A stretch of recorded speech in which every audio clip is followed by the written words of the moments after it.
നമുക്ക് ബാലിന്റെയും ഗോമതിയുടെയും വരാൻ പോകുന്ന ദിവസങ്ങളെ നല്ലൊരു കഥ കേട്ടാലോ? വീഡിയോ ഇഷ്ടപ്പെടുവാണെങ്കിൽ ഒന്ന് ഹൈപ്പ് ചെയ്യാൻ മറക്കരുതേ. ആദ്യമായി കാണുന്നവരാണെങ്കിൽ സബ്സ്ക്രൈബ് ചെയ്യാനും മറക്കരുത് കേട്ടോ. അങ്ങനെ നമ്മൾ കാണുന്ന ഒടുവിൽ മീനാക്ഷി ആകെപ്പാടെ പെട്ടുപോയി. 25,000 രൂപ ആരിന് കൊടുക്കാന്ന് പറഞ്ഞ ഗോപാലേട്ടന് കൊടുക്കാനായിട്ട് പ്രതീക്ഷയോട് കൂടിയിട്ട് അന്ന് ഓഫീസിലേക്ക് വന്നേ. PF ന്ന് പണം പിൻവലിച്ച് കൊടുക്കാന്നോർത്ത് വന്നു കഴിഞ്ഞപ്പം അന്ന് സെക്ഷനിലെ സ്റ്റാഫ് ഇല്ലായിരുന്നു. ഹരിസാർ ഇല്ലാത്തതുകൊണ്ട് മീനാക്ഷിക്ക് എന്ത് ചെയ്യണമെന്ന് അറിയില്ല. 2 ദിവസത്തെ ലീവും കൂടെ ആണെന്ന് അറിഞ്ഞു കഴിഞ്ഞപ്പോൾ സങ്കടമായി. ഒടുവിൽ വീണാ മാഡത്തിനോട് കാര്യങ്ങൾ പറയുന്നുണ്ട്. ഈ സമയത്ത് അവിടുത്തെ ഒരു സ്റ്റാഫ് ഉണ്ടായിരുന്നു, സെബാസ്റ്റ്യൻ. അയാൾ ഇതെല്ലാം കേൾക്കുന്നുണ്ടായിരുന്നു. വീണാ മാഡത്തിനോട് മീനാക്ഷി സംസാരിക്കുന്നതൊക്കെ അയാൾ പതുങ്ങുന്നെല്ലാം കേൾക്കുവാണ്. വീണാ മാഡം ആശ്വസിക്കുന്നുണ്ട്. 25,000 രൂപയുടെ കാര്യമല്ലേ ഉള്ളൂ, ഒരു കാര്യം ചെയ്യാം, ആ പൈസ ഞാൻ തരാമെന്ന് പറഞ്ഞു. തരാമെന്നോ? അതെ, 2 ദിവസം കഴിഞ്ഞിട്ട് എനിക്ക് തന്നാൽ മതി എന്ന് പറഞ്ഞു. പക്ഷെ ഒരു കാര്യമുണ്ട്, എൻ്റെ കയ്യിലില്ല പൈസ, വീട്ടിലായിരിക്കണേന്ന് പറഞ്ഞു. ആണോ? അങ്ങനെയാണ്, ഒരു കാര്യം ചെയ്യാം, ഞാൻ വീട്ടിൽ നിന്ന് വാങ്ങിക്കോളാന്ന് പറഞ്ഞു. അല്ലെങ്കിൽ പിന്നെ ഞാൻ ആകാശനെ വിട്ടു മേടിക്കുക, എന്തേലും ചെയ്തോളാം മാഡം എന്ന് പറഞ്ഞു.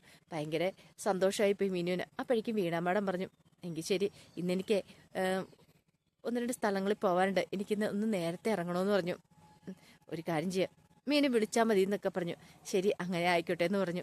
ഈ സമയത്ത് അയാളെല്ലാം കേട്ടിട്ട് എന്ത് ചെയ്തു, പുറത്തേക്ക് ഇറങ്ങി അച്യുതനെ വിളിക്കുകയാണ്. അച്യുതനെ വിളിച്ചിട്ട് പണത്തിൻ്റെ കാര്യമൊക്കെ പറയണേ, ഇങ്ങനെ ഒരു സംഭവമാണ് സാറെന്ന് പറഞ്ഞു. അപ്പം അച്യുതന് ശിങ്കിടിയ, അവിടെ എന്ത് കാര്യം ഉണ്ടെങ്കിലും അപ്പം തന്നെ അച്യുതനെ വിളിച്ചിട്ട് പറയും. കാരണം ഈ ക്വാറിയുടെ ലൈസൻസും കാര്യങ്ങളും ഇതുവരെയായിട്ടും കൊടുത്തിട്ടില്ല മീനാക്ഷി. അപ്പം അതിൻ്റെതായ ദേഷ്യവും കാര്യങ്ങളും അച്യുതനൊക്കെ ഉണ്ടെന്നുള്ള കാര്യം അയാൾക്ക് നന്നായിട്ടറിയാവുന്ന. മീനാക്ഷിക്കിട്ട് പണി കൊടുക്കാൻ പറ്റിയ ഒരു അവസരം പാഴാക്കല്ലെന്നും അറിയാം. അത് കേട്ട് കഴിഞ്ഞപ്പോൾ അച്യുതൻ പറഞ്ഞു, എടോ സെബാസ്റ്റിനെ, അങ്ങനെയാണെങ്കിൽ അവൾക്കിട്ടൊരു പണി കൊടുക്കണമല്ലോ, ഒരു പണി കൊടുക്കാൻ വേണ്ടി കാത്തിരിക്കുമായിരുന്നല്ലോ എന്ന് പറഞ്ഞു. ഒടുവിൽ എന്ത് ചെയ്തു, അച്യുതനൊരു പണി വെക്കുന്നുണ്ട്. അച്യുതന് ഒരാളെ ഏർപ്പാടാക്കുവാണ്. അയാൾ വീണാ മാഡത്തിൻ്റെ വീട്ടിലേക്ക് ചെല്ലുക. അപ്പം വീട്ടിലേക്ക് എന്ന് കഴിഞ്ഞപ്പോൾ വീണാ മാഡത്തിൻ്റെ ഹസ്ബൻഡ് ഇറങ്ങി വന്നിട്ട്, എന്തായാലും എനിക്ക് ചോദിച്ചു. അതെ, ഞാൻ ആകാശ, മാഡം ഒരു 25,000 രൂപയുടെ കാര്യം പറഞ്ഞിട്ടുണ്ടായിരുന്നു. അപ്പം മീനാക്ഷി അല്ലെങ്കിൽ മീനാക്ഷി ഹസ്ബൻഡ് ആയാലും വന്നിട്ട് 25,000 രൂപ കൊടുക്കണമെന്ന് അയാളോട് പറഞ്ഞിട്ടുണ്ടായിരുന്നു. വീണമ്മയുടെ ഹസ്ബൻഡിനെ വിളിച്ച് പറഞ്ഞിട്ടുണ്ടായിരുന്നു. അപ്പം അയാൾ വിചാരിച്ചെന്താ, ആകാശിനെ അയാൾ കണ്ടിട്ടില്ല, അപ്പം ആകാശാന്ന് കരുതിയിട്ട് അയാൾ ഇപ്പം എടുത്തുകൊണ്ട് തരാമെന്ന് പറഞ്ഞുകൊണ്ട് പൈസ എടുത്തുകൊണ്ട് കൊടുക്കുകയാണ്. അയാൾ ആ പൈസ വാങ്ങി. ആ പൈസയുമായിട്ട് നേരെ പോയത് വിജിലൻസിൻ്റെ അടുത്തേക്കാണ്. വിജിലൻസിൻ്റെ അടുത്തേക്ക് പോയിട്ട് കാര്യങ്ങൾ പറയണം. അതെ, 25,000 രൂപ എന്നോട് കൈക്കൂലി ആവശ്യപ്പെട്ടു, ഒരു സർട്ടിഫിക്കറ്റ് വേണ്ടിയിട്ട്. രജിസ്റ്റർ ഓഫീസിലെ മീനാക്ഷി എന്ന സ്റ്റാഫാണെന്നൊക്കെ പറഞ്ഞുകൊണ്ട് കാര്യങ്ങളൊക്കെ പറയണം.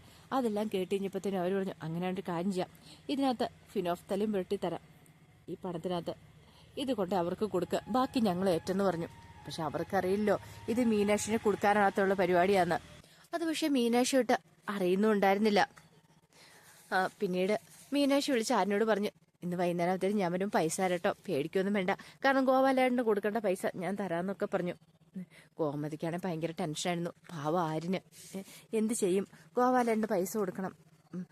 ബാലേട്ടനാണെങ്കിൽ ഭയങ്കര ദേഷ്യത്തിലാണ് താനും, ഇങ്ങനെ പോയിട്ടുണ്ട് എങ്ങനെ ശരിയാവുന്നേ എന്നൊക്കെ ഒരു ചിന്തയായിരുന്നു ഗോമതിയുടെ മനസ്സിൽ. കുറച്ച് കഴിഞ്ഞപ്പോഴത്തേനും ഗോമതി മിത്രയുടെ അടുത്ത് എന്നിട്ട് പറഞ്ഞു, മോളെ, അങ്കിളിനോട് ദേഷ്യമൊന്നും തോന്നരുത്, എനിക്കറിയാം നിന്റെ അവസ്ഥ എന്താന്ന്. കാരണം നിന്റെ പഠിപ്പിനും കാര്യത്തിനും വേണ്ടിയിട്ടാണ് ആരിനാ പൈസ മേടിച്ചത്. പക്ഷെ ബാലേട്ടൻ്റെ സ്വഭാവം അറിയാലോ, ബാലേട്ടന് പെട്ടെന്ന് ദേഷ്യം വരും. പിന്നെ മറ്റുള്ളവരോട് പണമൊക്കെ കടം മേടിച്ചെന്ന് പറഞ്ഞാൽ ബാലേട്ടന് അത് സഹിക്കാൻ പറ്റില്ല. അതുകൊണ്ടാന്ന് പറഞ്ഞപ്പോൾ മിത്ര പറഞ്ഞു, അതൊന്നും ഓർത്ത് അപ്പച്ചി വിഷമിക്കൊന്നും വേണ്ട, എനിക്കറിയാം അങ്കിളിനെ, എനിക്ക് നന്നായിട്ട് അറിയാമെന്ന് പറഞ്ഞു. അങ്കിളിനോട് ഞങ്ങൾക്ക് ദേഷ്യമൊന്നുമില്ല. പിന്നെ ആ പൈസ തിരിച്ചു കൊടുക്കണമെന്ന് പറഞ്ഞ് അങ്കിളിന് ഭയങ്കര ബുദ്ധിമുട്ടായി കാണും. ആരിനങ്ങനെ പൈസ മേടിച്ചേ, അല്ലെങ്കിൽ അങ്കിളിനോട് ചോദിക്കാതെ മറ്റുള്ളവരോട് ചോദിച്ചതിൻ്റെ വിഷമമായിരിക്കും എന്ന് പറഞ്ഞു. ഗോമതി പറഞ്ഞു, അത് ശരിയാ, ആരിന് വേണമെങ്കിൽ ബാലേട്ടനോട് ചോദിക്കായിരുന്നു, പക്ഷെ ആരിനത് ചോദിച്ചില്ല, അവൻ്റെ ഈഗോ സമ്മതിക്കുന്നില്ല, അതാ കാര്യം. അപ്പോഴേക്കും മിത്ര പറഞ്ഞു, ആരിന് ഒരു നിർബന്ധമുണ്ട് അപ്പച്ചി, ആരും തന്നെ പൈസ ഉണ്ടാക്കി എന്നെ പഠിപ്പിക്കണമെന്ന്, അതുകൊണ്ടാന്ന് പറഞ്ഞു.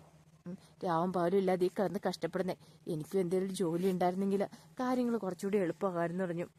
കോമതി പറഞ്ഞു, സാരമില്ല, ഇങ്ങനെ അങ്ങോട്ട് പോട്ടെ, അധികം വൈകാതെ മോൾക്ക് ജോലി കിട്ടുമല്ലോ എന്ന് പറഞ്ഞു. അത് കേട്ടപ്പം മിത്ര പറഞ്ഞു, അതെ, എനിക്ക് ആ ഒരു പ്രതീക്ഷയുണ്ട് അപ്പച്ചി, ജോലി കിട്ടുവാണെങ്കിൽ ആരിൻ്റെ കുറേ കഷ്ടപ്പാടുകളൊക്കെ മാറുമെന്നൊക്കെ പറഞ്ഞു. ഈ സമയത്ത് ഉദയഭാനുവിനാണെങ്കിലോ വല്ലാത്തൊരു ടെൻഷനായിരുന്നു. കാരണം ഇതുവരെയായിട്ടും ആ സ്വർണം അവിടെ നിന്ന് അടിച്ചു മാറ്റാൻ പറ്റിയില്ല. എന്തെങ്കിലും തന്ത്രങ്ങളൊക്കെ ഒപ്പിച്ച് ആ സ്വർണ്ണങ്ങൾ അവിടെ നിന്ന് അടിച്ചു മാറ്റാൻ നിർത്തി ചെന്നാണ്. പക്ഷെ കൃത്യസമയത്ത് തന്നെ ശ്രീദേവി ഇടഞ്ഞുകൊണ്ടാണ് സാധിക്കാതെ പോയത്. ഉദയഭാനു ടെൻഷൻ അടിച്ചിരിക്കുമ്പോൾ തന്നെ ശ്രീകല വന്ന കാര്യങ്ങൾ ചോദിക്കുകയാണ്. എന്താ ഉദയേട്ടാന്നൊക്കെ ചോദിച്ചുകൊണ്ട് വന്നു. അപ്പോഴേക്കും ഉദയഭാനു പറഞ്ഞു, എന്ത് ചെയ്യാനെന്ന് പറ, നമ്മുടെ മോള് തന്നെ ഇപ്പം നമ്മൾക്ക് പാരാന്ന് പറഞ്ഞു. മോളോ? പിന്നല്ലാതെ ആ സ്വർണം 10 ലക്ഷം രൂപയുടെ സ്വർണം അതെങ്ങനെയാലും ബാലിൻ്റെ അടുത്തൊന്ന് അടിച്ചു മാറ്റാന്ന് കരുതി ചെന്ന, പക്ഷെ അതൊന്നും നടന്നില്ല എന്ന് പറഞ്ഞു. ശ്രീകല പറഞ്ഞു, എൻ്റെ ഉദയേട്ടാ, അവളുടെ സ്വഭാവം അറിയാവുന്നതല്ലേ. അവള് ഉദയേട്ടനെ കൊല്ലാതെ വിട്ട ഭാഗ്യം. നമ്മുടെ മോളാന്ന് പറഞ്ഞിട്ട് കാര്യമൊന്നുമില്ല. അവൾക്ക് എപ്പോഴും ദേവമംഗലം കാരണമാണ് കൂറ് കൂടുതൽ. അവളുടെ ജീവിതം രക്ഷപ്പെടുത്തുന്നതെന്ന് അവൾ കരുതുന്നില്ല എന്നൊക്കെ പറഞ്ഞു. ദേവാനു പറഞ്ഞു, പക്ഷെ ഞാനങ്ങനെ വെറുതെ വിടാൻ ഉദ്ദേശിച്ചിട്ടില്ല ശ്രീകലെ, എന്ത് ചെയ്യണമെന്നൊക്കെ എനിക്കറിയാമെന്ന് പറഞ്ഞു. അവളല്ല, അവളിപ്പോൾ ആര് വന്നെന്ന് പറഞ്ഞാലും ഞാൻ ആ സ്വർണം അവിടെ നിന്ന് അടിച്ചു മാറ്റിയിരിക്കും. ഇനിയും സമയമുണ്ടല്ലോ. ഈ ഉദയഭാനു എന്താണെങ്കിലും അവിടേക്ക് ചെല്ലുമെന്നൊക്കെ പറഞ്ഞു. ശ്രീകല പറഞ്ഞൊരു കാര്യം ഞാൻ പറഞ്ഞേക്കാം, മോളുടെ ജീവിതം വെച്ചാൽ കളിക്കുന്നുള്ള ഓർമ്മ വേണം. ആനന്ദിൻ്റെ സ്വഭാവം അറിയാലോ, ആനന്ദിനല്ലേ തന്നെ നമ്മളെ കണ്ണെടുത്താൽ കാണത്തില്ല. ഇനിയിപ്പം ഈ കാര്യങ്ങളും കൂടെ അറിഞ്ഞിട്ടുണ്ടെങ്കിൽ അതോടുകൂടി അവളുടെ ജീവിതം തീർന്നെന്ന് പറഞ്ഞു. ഈ സമയത്ത് ഓഫീസിലേക്ക് അച്യുതനയച്ച അയാൾ വരുവാണ്. അപ്പം വീണാമാടം നേരത്തെ പോയിട്ടുണ്ടായിരുന്നെന്ന്. അപ്പം മീനാക്ഷിയുടെ അടുത്തേക്ക് വന്നിട്ട് അത് ഞാൻ വീണാമാടത്തിൻ്റെ ഹസ്ബൻഡാന്നൊക്കെ പറഞ്ഞുകൊണ്ട് അവിടേക്ക് വന്നു. അപ്പം മീനാക്ഷിക്ക് സംശയം തോന്നില്ല. അല്ല, 25,000 രൂപ വേണമെന്ന് പറഞ്ഞിട്ടുണ്ടായിരുന്നല്ലോ മീനാക്ഷി. അപ്പം ഞാൻ ഇതുവഴി പോയപ്പോൾ അങ്ങ് തന്നിട്ട് പോകാമെന്ന് കരുതി വന്നാന്ന് പറഞ്ഞു. മീനാക്ഷിക്ക് സംശയമൊന്നും തോന്നിയില്ല. മീനാക്ഷി എന്ത് ചെയ്തു, ശരി എന്ന് പറഞ്ഞ പൈസ വാങ്ങുവാണ്. ഒരു കവറിനകത്തായിരുന്നു ആ പണം. അങ്ങനെ പണം അങ്ങോട്ട് വാങ്ങി വെച്ചു. അയാൾ അങ്ങോട്ട് പോവുകയും ചെയ്തു.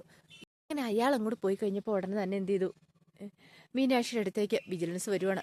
വിജിലൻസ് വന്നിട്ട് നിങ്ങൾ കൈക്കൂലി വാങ്ങിച്ചില്ലേ എന്നൊക്കെ ചോദിച്ചു. അപ്പോഴേക്കും മീനാക്ഷി പറഞ്ഞു, ഇല്ല സാറേ, ഞാൻ കൈക്കൂലി ഒന്നും വാങ്ങുന്ന ആളല്ലെന്ന് പറഞ്ഞു. ഞങ്ങൾക്ക് ഇവിടെ ഒന്ന് പരിശോധിക്കണം എന്ന് പറഞ്ഞു.